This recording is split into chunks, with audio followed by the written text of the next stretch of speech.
If you've been following the case of Emmanuel Haro, the 7-month-old baby whose mother reported that he was kidnapped on Thursday, August 14th at a Big 5 retail store in Yucaipa, California, you are not ready for what I'm about to tell you. Police came out to this location right here and searched this dumpster, found some leads. Hey, are you Jake? You guys are trespassing, sorry. That's fine. I just wanted to see if we could help you in any way, talk to you about what happened. News. If the San Bernardino County Sheriff's Department would like to speak with Jake Haro, we can make that happen tonight. I'm telling you that right now. What about Rebecca? Unequivocally. I don't represent Rebecca, so I can't make a statement for Rebecca.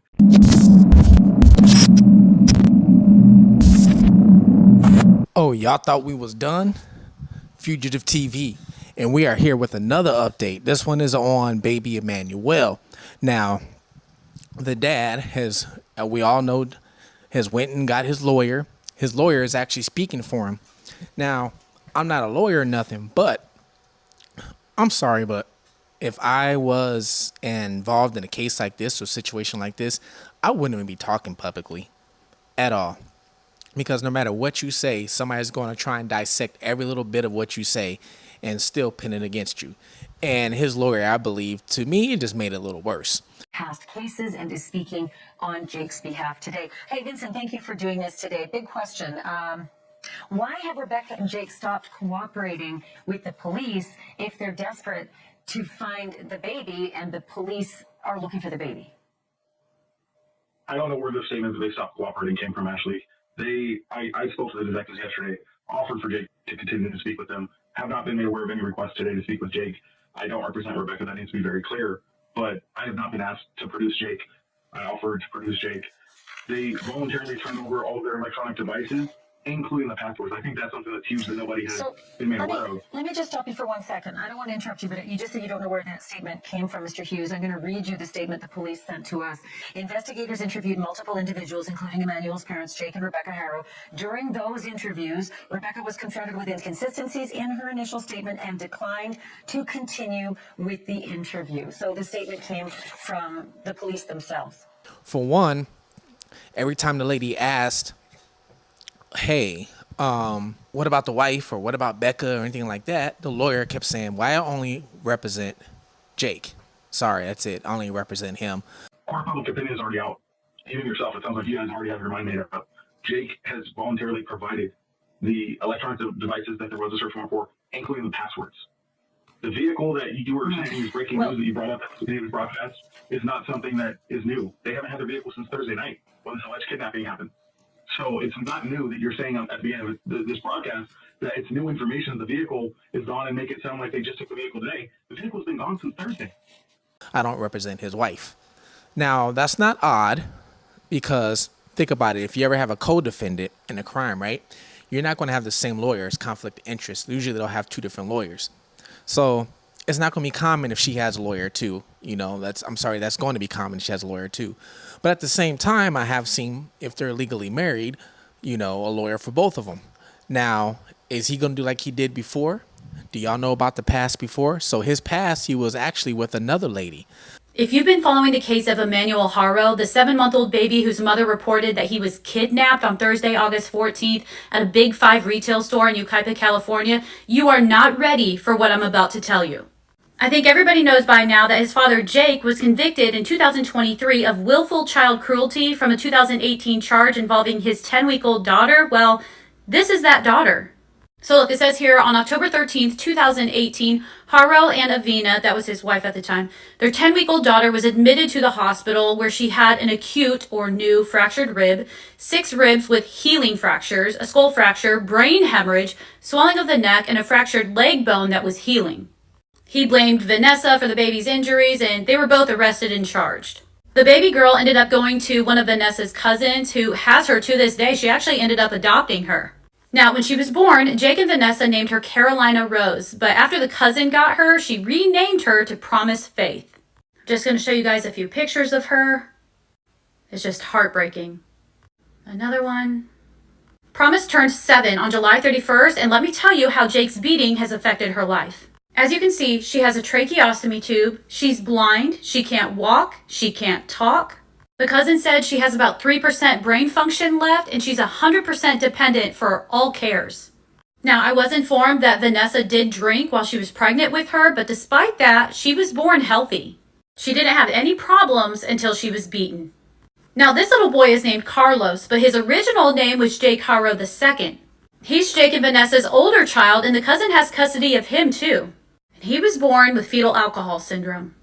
And let me add, the 2-year-old child that was removed from Jake and Rebecca's home, the cousin has that child as well. Hey guys, so yesterday I shared a little bit more information about Jake Haro and why he was ultimately charged with child cruelty back in 2018 alongside his ex, Vanessa. Well, now we are actually seeing photos of Jake's daughter, who is now 7 years old and in the care of his cousin, so we can visibly see what this man did to his baby. The assistance with everything. Jake Haro got a slap on the wrist for essentially taking this child's life. He robbed her of every opportunity of any future that she could have had. And the judge only gave him 180 days in jail and probation. And he was allowed to continue having other kids that this allegedly happened to. Baby Emmanuel, we've been talking about how he looks like he has some sort of brain injury. He is not alert. So I do not doubt that Jake Haro is repeating his history here. Now, The lady, if in my other prior video, I said he got in trouble. I think it was 2023.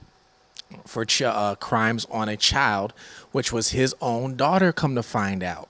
So it was a bunch of abuse that was there, and he basically put the child in a state of almost a vegetable state of what she is today. Today she's 7 years old, but at the time she was a baby and a newborn, and she was almost brain dead by the time he was done with her. When he got in trouble for it, he turned around and he actually said his girl or his wife did it all. He told on her. So if he did that on her, is he going to do the same thing with Becca? Now, they both ended up getting in trouble. I don't know what happened to his old wife, like how much time she got. I'm not sure, but I know he got in trouble. He got a suspended sentence and pretty much got probation. That was really it. Now, the 2-year-old that him and Rebecca have got taken out of the house. You know who has a 2-year-old? The same person that has Jake's other daughter, the 7-year-old, Jake's cousin. Jake also has a son, Jake Jr. The cousin took him too. And the cousin also renamed the kids. None of the kids have the same name that Jake gave them. So there is a big history with this and what's going on. Crazy, right?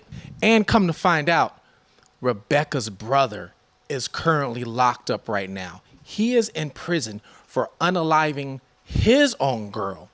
He unalived her and tried to cover it up and make it look like she did it herself. He gave her two to the head, left her in the bathroom, and I believe it was the bathtub, and tried to make it look like she did it. So he is currently incarcerated for unaliving his girl. So if he did that, could Becca have the same tendencies to try and cover something up that she did? And not only that, there's some stuff that some of the news media ain't telling us that I found out about. Supposedly some investigators found a dumpster located not far from their home, and in that dumpster was some baby clothes that they think could have been baby Emmanuel's, but they're not saying yes or no. So I'm not going to say this is verified information, but I'm still going to give it to y'all. Police came out to this location right here and searched this dumpster, found some leads, guys, and they also found some baby clothes that possibly may be linked to the missing Emmanuel. It's not confirmed yet. The police department kind of went hush-hush on the matter, so they're not releasing anything at this time. And then not only that, a fire started, what was it, yesterday? Across the street from Jake and Rebecca's house. No, it's a house across the street from Jake's house. 2 homeless people set the fire and took off. We got them on video. Walking away. The house is now fully engulfed, guys. No, it's not the dumpster, guys. The dumpster's down the street. They set a trailer on fire, an RV. Now the whole home is fully engulfed.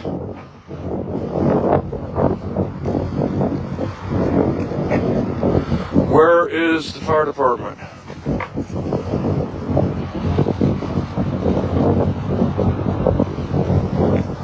Guys, this to refrain everybody again.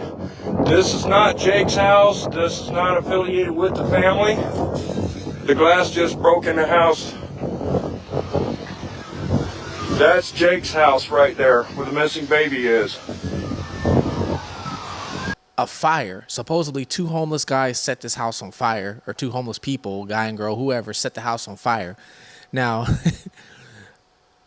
I'm not saying, or I'm not trying to put the blame and saying, hey, maybe they were going for Jake and Rebecca's house, set it on fire, and they got the wrong house. Was this a warning? I'm also thinking, when we see those pictures of Emmanuel and how Emmanuel was cross-eyed, when you compare the picture with him and then look at the picture with his daughter that he got in trouble for with the abusing, it's very similar. So did he do anything to Emmanuel as well? You know, something is going on. It seems like to me that he has a lot of anger issues. I don't know where they stem from, but it looks like he's got anger issues. Now, did Becca know that this past of his, does she already know about it? Or is she just finding out as well? And is he also going to throw her under the bus? You know, it's very crazy, very crazy. I want to give you guys this update of what's going on. Now, tell me, what do you think is going on? Do you think they're to blame? Do you think Becca did something? Do you think he did something? Do you think they both did something? You know, because supposedly the baby was with her, and there's no cameras where she went. I'm still thinking that they knew that area and they knew there was no cameras there. That's what I think, if you ask me. But hey, I'm not going to speak with no filter. I'm not going to say alleged. I'm going to tell you how I feel. But this is Fugitive TV, and we're out. I'm telling you right now, actually on national news, if the San Bernardino County Sheriff's Department would like to speak with Jake Haro, we can make that happen tonight.